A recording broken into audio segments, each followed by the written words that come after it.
Bienvenidos a la mesa del debate, Grupo Plural. Hoy somos totalmente congruentes con nuestro propio nombre. Nos acompaña la senadora Mayuli Martínez, chetumaleña de nacimiento, representa al PAN, senadora por el PAN, representa a Quintana Roo en el Senado de la República. Y bienvenida, senadora. Al contrario, muchas gracias a ustedes, diputados, por recibirme en esta mesa.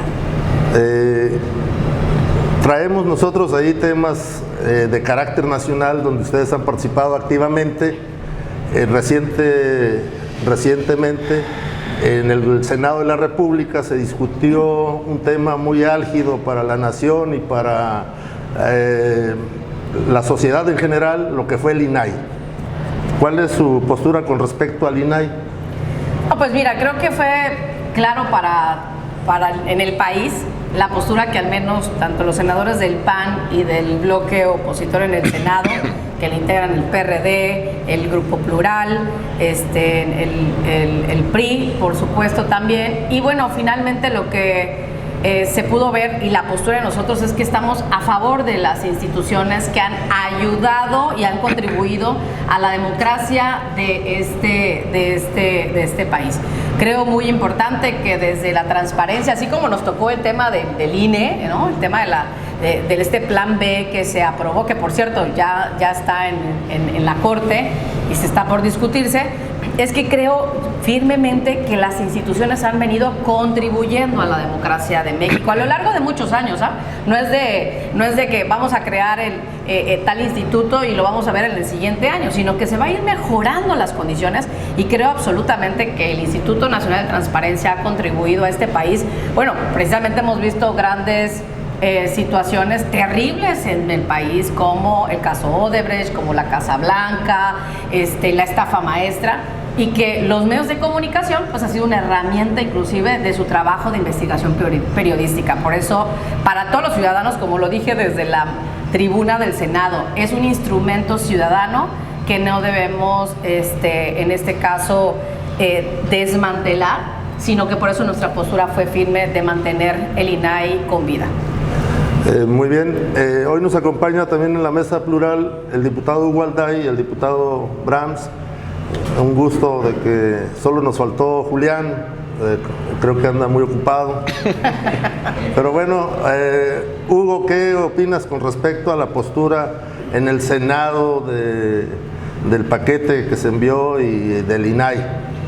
Yo, de entrada, bueno, bienvenida, senadora. Muchas gracias, diputado. Aquí en su mesa que estamos estrenando, por cierto. Ah, ya veo. Aquí la sede se trajo un pedacito de árbol que cortaron del Tren Maya.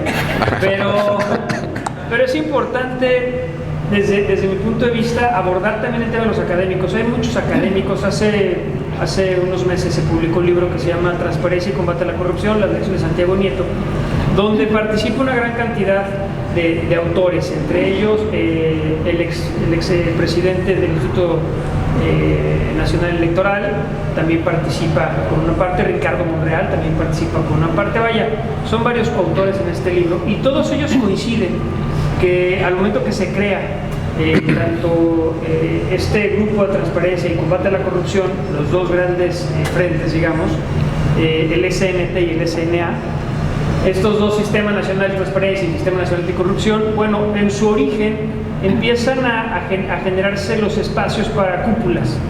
Ellos manifiestan que existen distintos grupos, desde empresariales hasta el grupo de las izquierdas, el grupo de la derecha, el grupo de los que en su momento estaban en el poder con Peña Nieto, y ellos ponen a las cabezas de estos grupos, y por lo tanto se investiga, pero de manera sesgada. Eso es lo que manifiestan estos autores, incluyendo, repito, al anterior titular del Consejo General del INE, quien también manifiesta que existían estas fallas dentro del sistema y que por eso tuvieron que colaborar de manera conjunta con el Tribunal Electoral, con la UIF en su momento y con otros elementos para poder hacer el trabajo que no se hacía desde estos dos sistemas, porque eran acuerdos populares y se hacía como que se investigaba, ¿no? Entonces yo creo que por un lado es importante renovarlos, es importante tal vez no arrancarlos de raíz, sino rehacer, reestructurar y que sea con un sistema más transparente y sobre todo de personas que cumplan con el perfil y tengan la capacidad para poder estar ahí, que no sean acuerdos políticos. Brahms. Yo vamos a senador, me da mucho gusto, ¿no? También que estés aquí. Una pregunta muy directa con el tema del INAI. Si bien es cierto, no es un secreto que económicamente el país, en base al ahorro que se ha implementado como política, pues está bien. De la paridad peso-dólar no nos deja mentir, es un tema importante. Y esto es en base a la desaparición de algunos institutos que han sido inservibles, ¿no? Porque al final, el fin último es que los funcionarios públicos no sean corruptos, ¿no? No se necesita un organismo de transparencia para que nosotros hagamos las cosas bien. No deberíamos hacer ese tipo de cosas. ¿Tú qué piensas a nivel el país económicamente bien, en base al ahorro, sopesando con el tema INAI? Sí, mira, creo que, bueno, nada más para dejar claro el tema de la economía del país y con respecto a estas acciones que el gobierno está haciendo del ahorro. Te lo pongo así tan clarísimo.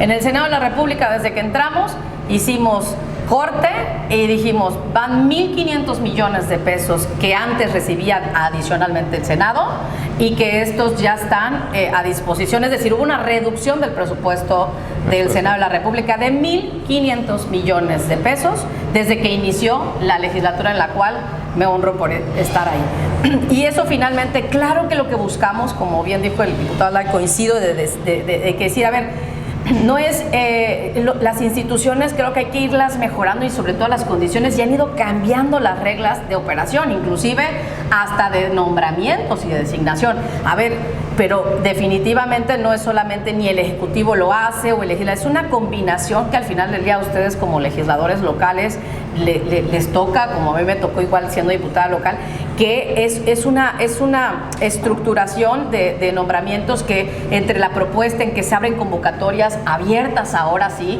por ejemplo, en donde la ciudadanía participa, quienes son especiales ciudadanos finalmente, y creo que eso es lo que hay que fortalecer en estas instituciones, sobre todo porque no pertenecen a un poder. El INE, el INAI y todos los órganos autónomos no pertenecen ni al poder legislativo, ni al ejecutivo, ni al judicial. Es como, a los que nos gusta el derecho constitucional, lo vemos, es parte también como otro poder que tiene absoluta autonomía para no tener, claro, es una autonomía porque es de los ciudadanos. Y en ese tenor es a donde tenemos que transitar, por supuesto, mejorar las condiciones y las políticas y de quienes ocuparán esos espacios.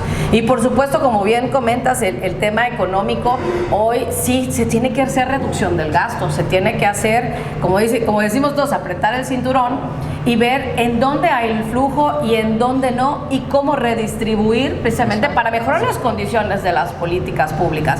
Yo en lo particular hay situaciones en las que reconozco el trabajo porque lo creo fervientemente que así es, y en otras en donde creo que no debieran retirarse ciertos recursos o fideicomisos en específico porque ayudan en algo en particular, y creo que estos mecanismos deben de estar siempre bien controlados, el tema financiero, bien auditados, bien revisados. Creo que eso permitiría, por supuesto, pues lo que la gente quiere, menos corrupción y que se vayan aplicando los recursos a donde deben de ser.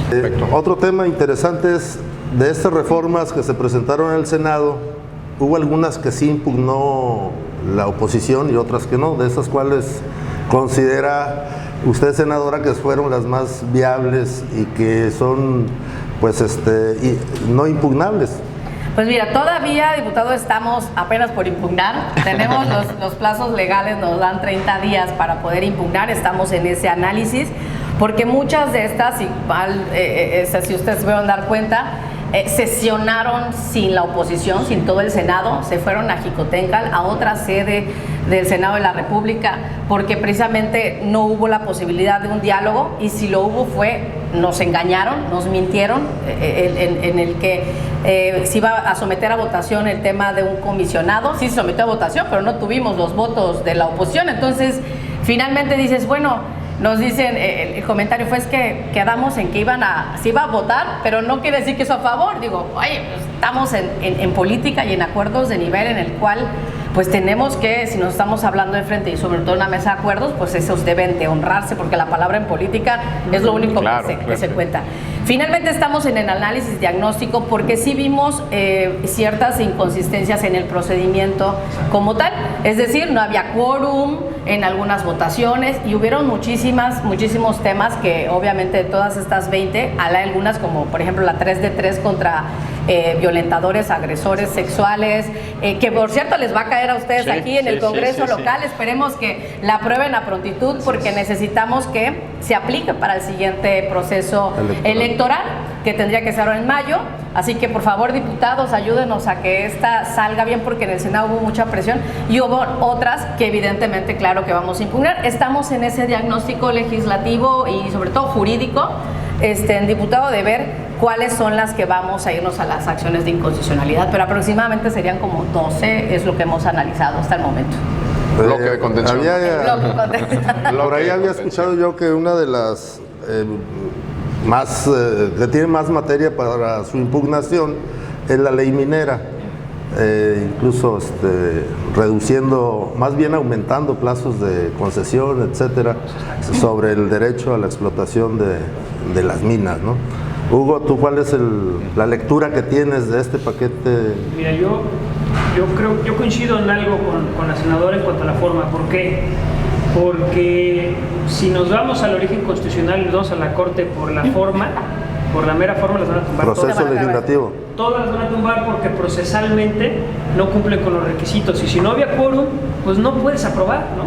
De entrada tienes un término para avisar, hacer tu cambio de sede, no es así de pues mañana nos vamos a sesionar al parque y tiene que haber un acuerdo para que sesione en otro lugar. Segundo, necesitas un quórum específico para poder aprobar y en algunas no se cumplieron con estas cantidades y ahí se van para atrás. Eso sí es de forma y es de primaria. Y perdón por la intención, pero por ejemplo, había una senadora de los de la mayoría que estaba en otro país representando al Senado junto con otros senadores y presenta su licencia para que su suplente pueda tomar protesta, tomó protesta allá en Jicotenca para que pueda tener el quórum. Y la senadora pues estaba representando al Senado junto con otros senadores en el extranjero.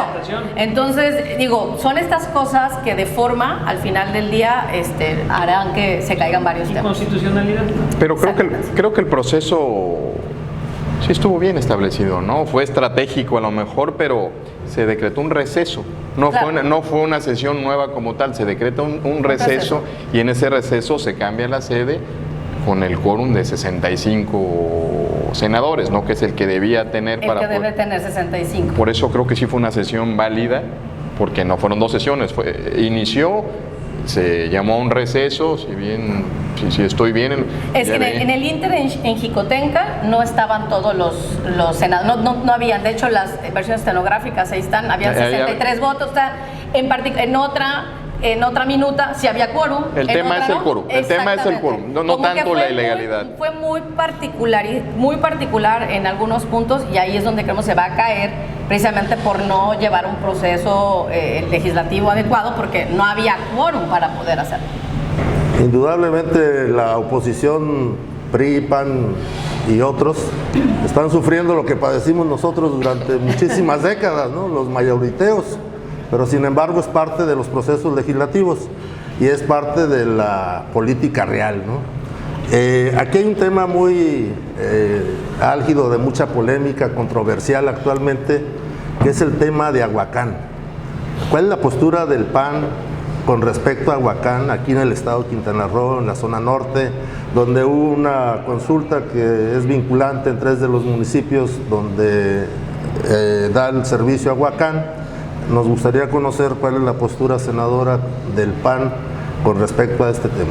Mira, primero que nada quiero decirles que me tocó como diputada local ser promovente de la Ley de Participación Ciudadana, en donde se abrió precisamente la iniciativa que solo una persona la pueda presentar, el plebiscito, las consultas como tal, así que a mí me da mucho gusto de que se hagan las consultas ciudadanas, porque en la legislatura donde yo fui diputada las promovimos y fui presidenta de la comisión también, y de órganos autónomos, y ahí la estuvimos promoviendo y la verdad es que qué bueno que la ciudadanía participe. Creo como tal ya en el fondo del tema es que finalmente, independientemente de las consultas como tal, que son vinculantes, por supuesto, cuando tienes un número determinado de participantes y el sentido de la orientación de la, ahora sí que lo que la ciudadanía opina, finalmente creo que hay un tema legal que tiene que ver como cualquier otra prestación de servicio o contrato que se celebra. Esas son las reglas del juego y hacia ellas tenemos que acatar. Y creo que en el caso de Aguacán ha habido, pues obviamente, un sinfín de molestias de fondo por el servicio que se está prestando y finalmente también, pues aunado a ello, creo que se ha politizado tanto este tema por quienes estamos aquí en el Estado, quienes ocupan un cargo público o por lo que fuera. Pero hoy, evidentemente, lo que tenemos que abocarnos quienes somos representantes en Quintana Roo es cómo buscar mejorar la prestación de servicio para la gente.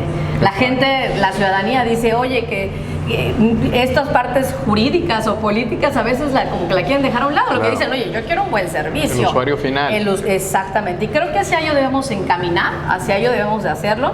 Y por supuesto, pues hoy le toca a los gobiernos municipales y al Estado tener este tema de la mano, pues obviamente para tener una mejor estrategia, inclusive jurídica, más allá de lo político.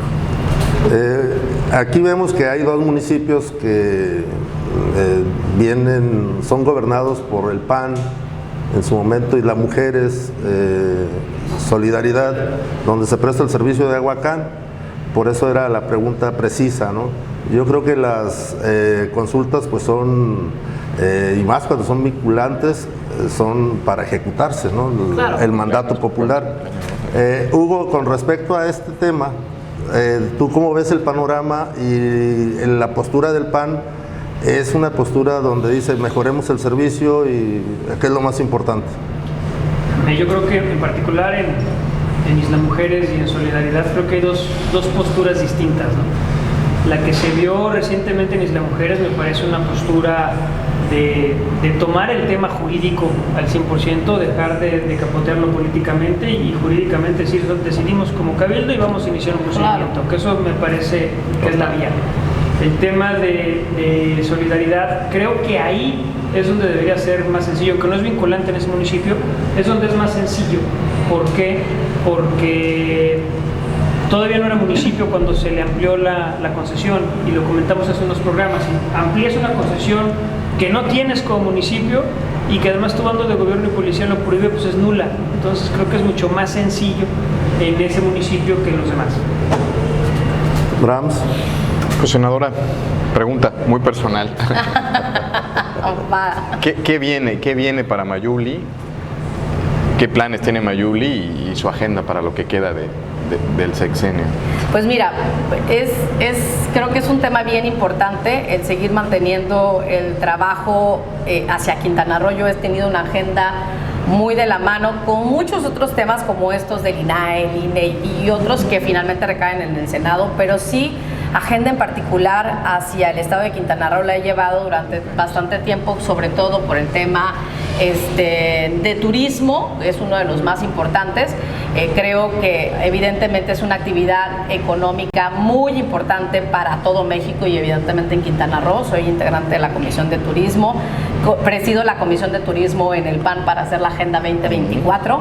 En el enfoque de desarrollo económico tengo iniciativas y propuestas en el que la actividad turística debe ser colocada como una prioridad nacional de desarrollo económico. Es decir, hoy nos está dejando mucho más el turismo que el petróleo. O sea, que Pemex hoy les cuesta a los mexicanos, nos cuesta a los mexicanos como tal una empresa paraestatal.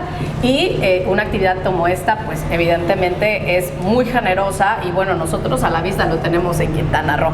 Y hemos echado varias iniciativas que yo espero que pronto ya puedan ser terminadas de cabildeadas para que se puedan aprobar. Espero que los demás senadores de que hoy tienen la mayoría lo vean como un avance para el desarrollo económico de México y por supuesto pues de seguir trabajando de la mano en mi estado con las autoridades, por supuesto también con ustedes como diputados, y nos toca tener que hacer como esta 3 de 3 que les estoy ahí comentando que van a trabajar y bueno, finalmente entonces trabajar de la mano para la gente de Quintana Roo. Soy una quintanarroense, una mujer comprometida con mi estado, con toda la gente y bueno, finalmente lo que queremos es mejores condiciones para Quintana Roo. Yo tengo una Adelante. pregunta. Senadora, ¿cuándo es su cumpleaños? ¿Ah, de cumpleaños? Ya Sí. pasó el 13 de enero. Caray, con eso los cumpleaños. Pues, Son ahora cumpledestapes. Pero podemos hacer el no cumpleaños. Pero aquí la pregunta ya seria es, ¿cuál es la perspectiva del bloque opositor PRIAN fundamentalmente aquí en Quintana Roo para el 2024? ¿Cómo la ven ustedes ante, pues obviamente, la fuerza hegemónica de la 4T en el estado de Quintana Roo? ¿Cuál es la perspectiva que están viendo para este 2024? Bueno, diputado, primero te diría un poco cuando me hiciste el comentario, bueno, nos ha tocado ser oposición frente a los que han estado. Déjame decirte que nosotros hemos estado muchísimo tiempo, desde el 1939, siendo oposición de este país. 70 y tantos. Más de 70 años. Y sabemos ser oposición y sabemos también qué es ser gobernada. Y una de las cosas que primero tenemos que ver es reconocer cuando hay errores, de los errores de quienes han estado en el cargo público, en el poder, y se han conducido algunos bien y otros mal. Yo creo que en todos los partidos son instituciones políticas, pero quienes están dentro son los que hacen la diferencia en ello. Y creo que más allá de una denominación del PRIAN, yo te diría, soy una mujer absolutamente panista, tengo 23 años estando en Acción Nacional, he empezado desde el juvenil hasta hoy, que gracias a los quintanarroenses soy senadora de la República y a mi partido, por supuesto, por haberme brindado la oportunidad.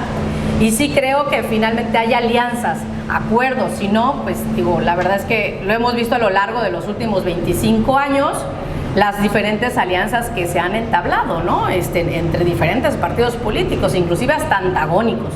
Entonces creo que son retos que nos va a tocar a nosotros como parte de las figuras políticas en el Estado, que más allá de que si somos panistas o de algún otro partido político como ustedes representan, es buscar las condiciones para mejorar Quintana Roo, y a eso yo siempre estaré puesta como funcionaria pública. Claro, diputado, en las elecciones ya nos veremos compitiendo, por supuesto, pero al final del día sí creo, por eso hoy estoy en una mesa aquí, bien me lo decían hace un rato, quienes han estado, y dicen, hay una senadora del PAN, porque sí creo en la pluralidad.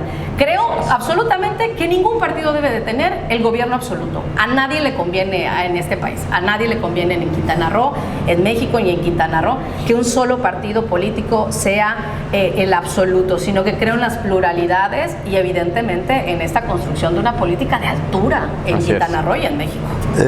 Evidentemente es importante siempre la oposición, el respeto a las minorías.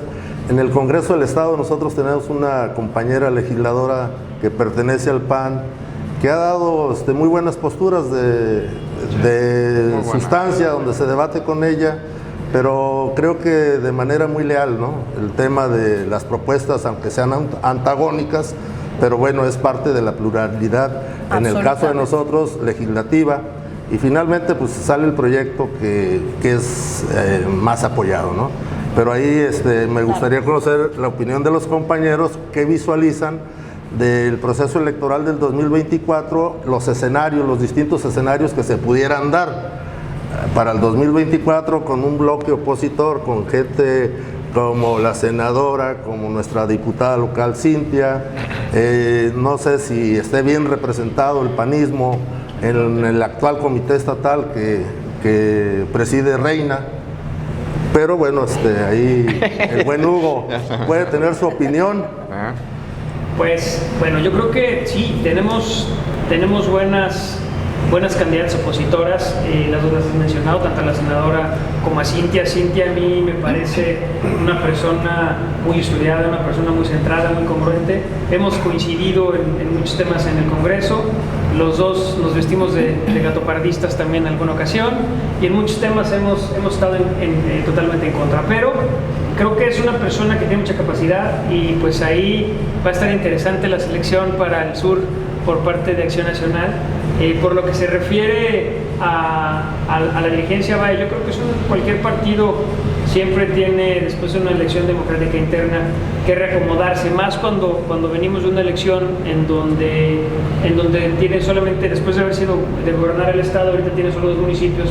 Y creo que este tema que comentamos al inicio, ¿no? Hay mucha migración dentro de los partidos políticos, hay una gran cantidad de migración, hasta parece el sureste mexicano rumbo a Cancún en los 70, pero creo que también vienen distintos conflictos, ¿no? Tenemos también dentro de la 4T Coahuila, que es un ejemplo de una posible competencia en donde el Partido del Trabajo ayer, una gran cantidad de miembros de Morena se escindieron y se fueron a apoyar al candidato del PT. Y esto viene un movimiento interesante para el 24 y pues hay que estar atentos a ver de qué manera se empiezan a tejer los hilos. Pues yo coincido mucho con lo que dijo aquí la senadora. Yo creo que hay que aprender a ver ojos bonitos en cara ajena, no a la inversa, ¿no? Hay que saber que tenemos gente enfrente muy valiosa. Aquí tenemos aquí tengo a mi lado una, Cintia, coincido. Entonces, yo creo, en la vida interna de cada partido, pues ellos están como quieren estar, ¿no? Ahí sí no me puedo meter. ¿No? Pero lo importante, yo creo que en esta mesa es Quintana Roo, ¿no? Hacer los mejores acuerdos para tener un Quintana Roo de primer mundo, que ese es un sueño de todos en esta mesa, yo creo. Claro que sí. Pues muy bien, muchas gracias por su participación en esta mesa plural que se animó a venir. Aquí lo que se trata es de intercambiar puntos de vista, de intercambiar propuestas. Creo que en Quintana Roo está muy claro que la 4T trae un proyecto transeccional y creo que pues tenemos que cuidarlo y ustedes como oposición pues disputar esos espacios de poder que hay aquí en el Estado. No sé cómo quieras cerrar esta mesa de debate. Claro, pues primero agradeciéndoles de antemano esta hospitalidad, de verdad. Creo que me gustan mucho las mesas de diálogo, de debate, por supuesto.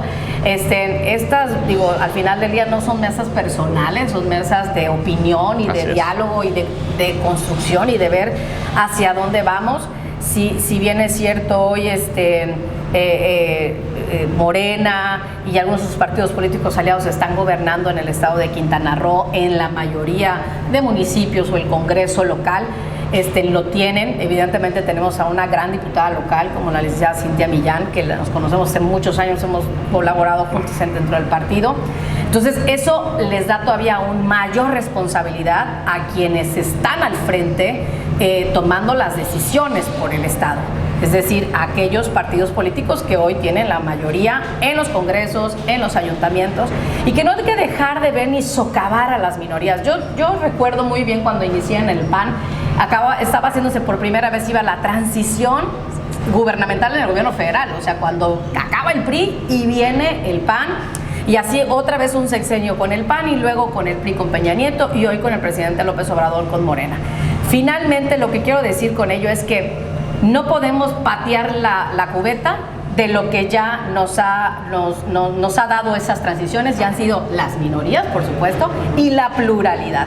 Y a eso es lo que quiero nada más concluir. Creo que es bien importante seguir construyendo desde lo plural y escuchar a todas las voces. Siempre estará construyendo un mejor Quintana Roo y un mejor México. Y muchísimas gracias. Pues muchísimas gracias por su participación. Gracias, compañeros. Nos vemos en el próximo programa de Mesa de Debate.